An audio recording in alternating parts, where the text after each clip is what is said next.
Rev up your engines!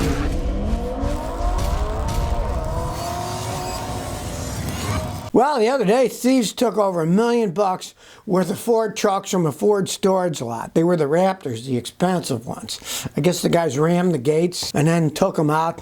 To me, it's kind of amazing because it happens actually quite often. And one of the reasons it happens is because these idiots have vehicles stored and they don't have any armed guards there. If you got all this stuff that's worth money behind chain link fences, maybe hire a security guard. If there's a guard, people aren't going to brazenly come in and break in and steal stuff. They're the victims of their own cheapness of not having guards at a place, just leaving them there, thinking, oh, who's going to steal these things? Then the people are like, hey, there's no armed guards. There's no guards at all. Let's go steal these trucks. So they go out and do it. You'd think they would have learned, because this has happened in the past many times. Back in 2018, a dozen Ram trucks are stolen the same way. You'd think they'd say, oh, gee, they stole those trucks from Dodge. Maybe we should have security guards at our places there. But, oh, no, they want to save money and not pay a security guard. Right? JC says, Scotty, I got an 05 GMC 1500. The battery was dead. I boosted it. The battery light was on after driving it. Parked it. After an hour of driving it, started up fine. 6 hours later.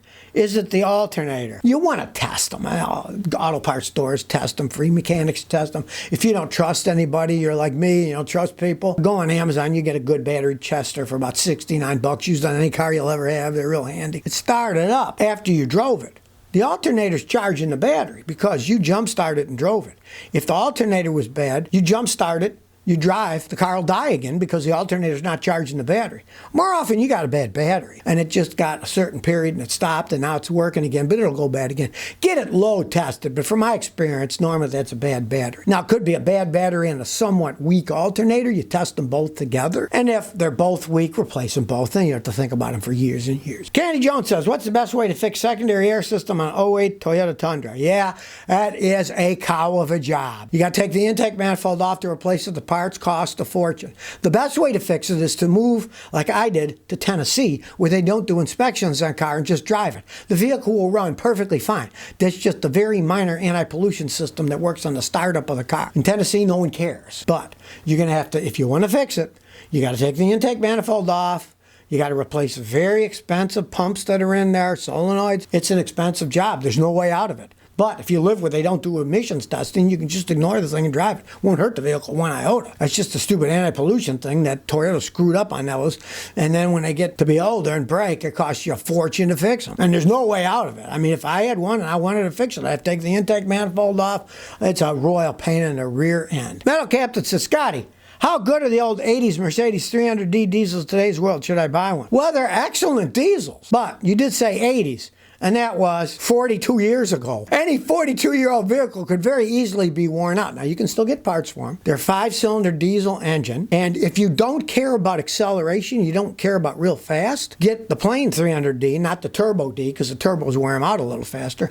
And it could run for 1 million miles. I've seen them with 1 million miles on them. They're really excellent. But they're so old now. You got to think to yourself, do I really want to buy a car that's 40-something years old? There's so much crap that can break on the rubber can rot. And you might think, oh, it's just the rear main seal. It costs $10. Yeah, but then you got to pull the engine out. It's going to cost you a lot more than $10 to do that. So, me, unless you want a toy, you're Jay Leno and you got a whole bunch of them parked in a garage and you play with them once a year or something, I'd kind of fray away from cars that old. See how, so Scotty, my '05 Corolla with 230,000 miles is running too rich when it's rolling forward without any gas. But when I push on the gas, it gets too lean. I changed many things, but no good. Help, please. On those things, they're notorious for the intake manifolds can go bad. It's not that big of a job taking that plastic intake manifold, buying a new gasket, AutoZone's, O'Reilly's, all the stores sell them. You could try that first.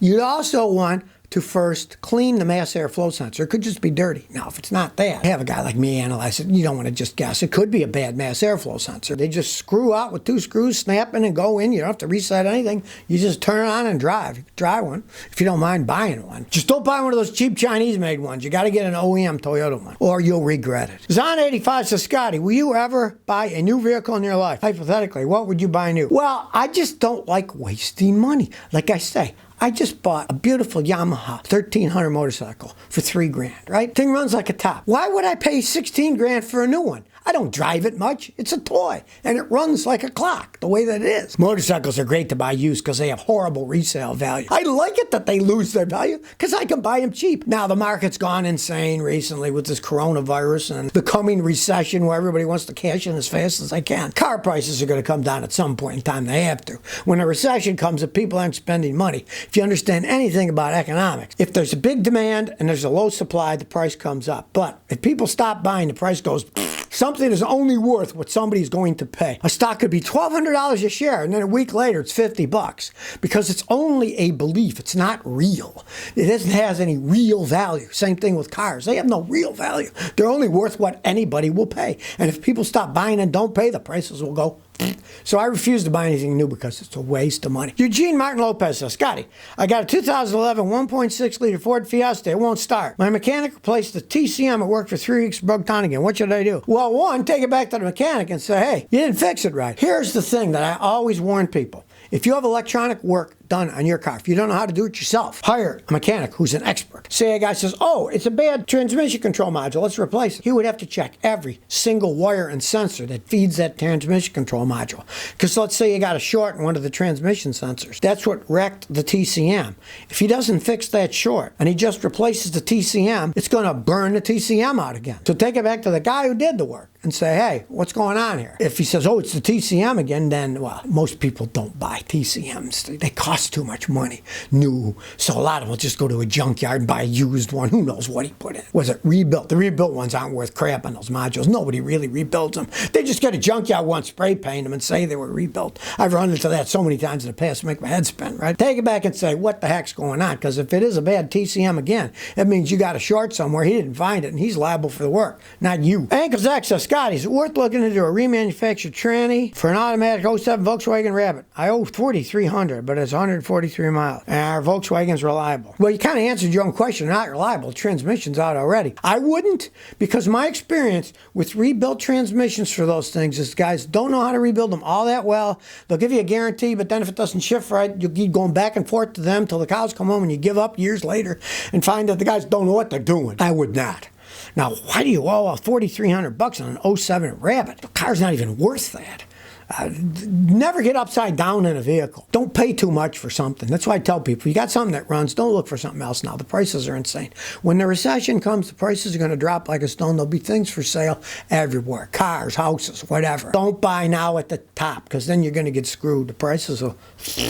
And once you pay for something, hey, you paid that price. And unless it's like a house that was really expensive and you're just willing to walk from the house and go bankrupt, you got to pay that money. And something you paid $700,000 for a house might end up being worth $350 a year or 2 years later if there's a big recession. You never know. Wookie415 says Chevron, Shell, and no-name brand gasoline station. Which is better? Here's something that most people don't know. In most areas of the United States, most of the gasoline sold in that area is refined at one local refinery. Then, like say it's a Shell refinery, Exxon picks that gas up and adds their additive package to it and then sells it to you. Most of the gasoline you buy in your area is the same gasoline, except for certain additives that people have put in. If you say no name, you don't know where it came from. And if there's a problem, what if somebody got water in the tank, or one of their guys was mad at the company and he threw sand in the truck and now there's sand in your gas tank? If you stick to at least brand name, Chevron, Mobil, Exxon, whatever, if you get a problem with gasoline, you got a big company who's going to have to pay for that. And you get a lawyer, you'd win, let me tell you. My father-in-law got bad gas at Texaco once, and they said, oh, it's not our fault. Well, yeah.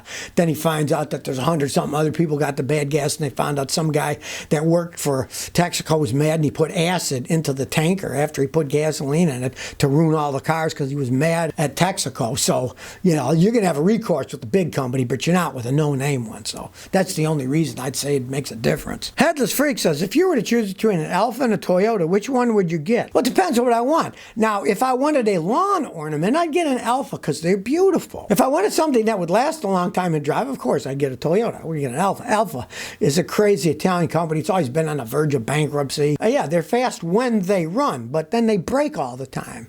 I mean, that's Italian sports car technology for you. Look at the Grand Prix race the other day. 4 Ferraris in one race, they all blew their engines. And it was only like a 40-lap race. They don't make things to hold up. They just don't. But they look beautiful. So, you know, you want to park it on the lawn and polish it. Hey, look at my Alfa. Just don't drive it much. Take it out on Sundays for a walk or something, you know. So if you never want to miss another one of my new car repair videos, remember to ring that bell.